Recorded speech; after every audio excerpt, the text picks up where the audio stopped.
Hello my dear friend, this is Phil again. Welcome back to my channel.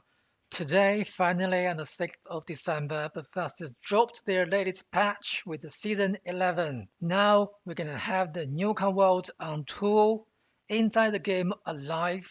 I actually literally just finished the download, haven't got a chance to dive into the game to enjoy the new content yet. But I'd like to go over the patch notes together with you to see what exactly Bethesda rolled out in this patch. Besides all of these features I mentioned in my previous videos, is there anything, any surprise that Bethesda released just now? First of all, I have to say this picture looks more like a horror movie. It's not like something light and fun in the theme park. It's more like a horror movie advertisement. But I mean, that's okay. That's Bethesda's choice on the art. Let's go into the patch notes. So first of all, if you play Steam on PC, you have the least data to download for this patch, where the Microsoft Store can have the largest one, same as Xbox.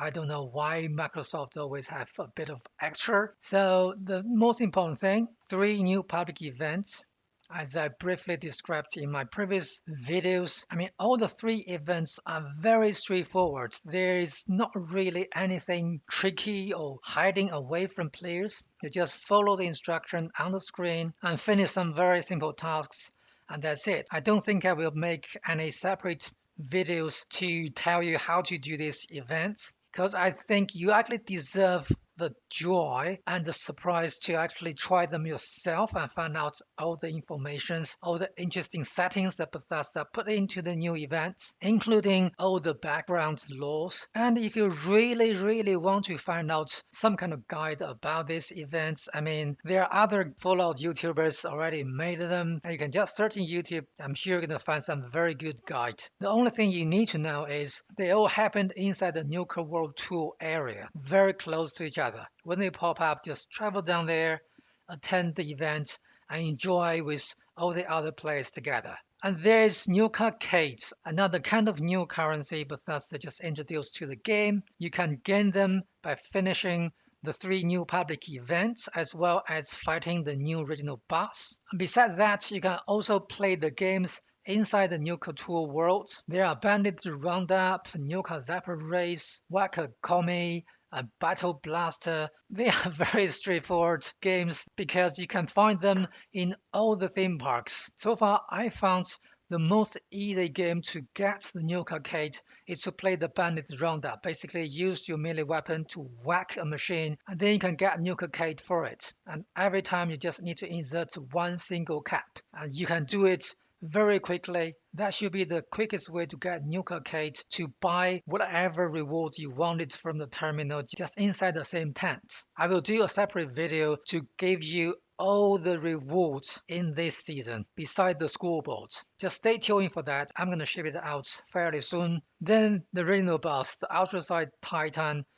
I did mention the three different stages to fight it in my previous video. If you didn't see it, go back to my channel. You will find a specific video about this fight. But to be frank, it's really simple setup as well. You don't really need to watch any video. Just wait for the event to happen and join it. You will figure out how to play the fights very quickly. Of course, season 11 with all the scoreboard rewards, I went through with you in one of my previous video. I also talked about Score Banner, a new consumable to give you temporary boosts, and all the Fallout First players will get their infinite ammo storage box. So basically they can store all the ammos except the fusion core and plasma core to this box without any weight limitation. Just like you can actually store all the junks in your scrap box. And it's a Fallout First only item. If you don't have Fallout First, then you don't need to worry about it.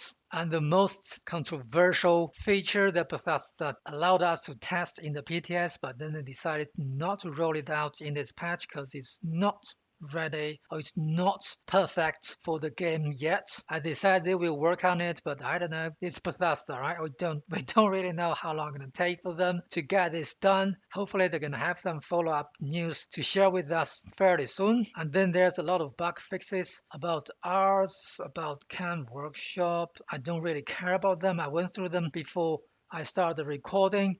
but none of them actually catching my eyes. If you're interested, I'll leave the link down below in the description area. You can check yourself. And this looting bug fix is the best fix in this season. As I explained in one of my previous videos, from now on, all the legendary mobs you kill will drop legendary gears for whatever plan you already know. That gives the player a lot of potential opportunities to get some really good loot, including the Pepper Shaper, the Plasma Cutter, the Plasma Caster, anything as long as you know the plan you will get chance to get loot from legendary mob you killed. I'm really looking forward to that. It makes the gambling a bit interesting in the game, I would say. And one thing I will test out inside the game is this one, the Makeshift Warrior perk. Now can provide correct amount of condition loss reduction per rank. I'm not sure how good it is, but hopefully with the 5-star Makeshift Warrior, my chainsaw or my auto axe will break down a tiny bit slower because currently they break down like crazy. It's almost make the weapon unusable. And let me know in the comment area if you know that. If you tested already, I'm gonna be more than happy to hear that from you. Oh, the last interesting fix about the weapon is they fixed the bow bar for chainsaw. Now the bow bar will apply armor penetration and count it as a blade weapon. Because previously Boba does not give you any armor penetration benefits, which makes the dual bar the best mode for the chainsaw. But with the armor penetration, I will need to test it out to find out which one is better now. And this one is very interesting. The radium rifle. Jeez, a typo again. Never surprised me. The radium rifle is no longer considered as energy weapon. All the damage is considered as ballistics now, and you can have explosive legendary perk applied to a radium rifle now. I never tested this weapon before. I don't know whether this explosive will give you a huge amount of boost on your radiation damage or not.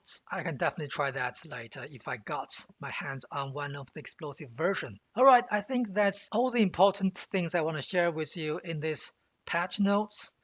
Now let's get back to the game and enjoy this new season. If you like this video, give me a thumb up and don't forget to subscribe to my channel. But until next time, Phil Legends out.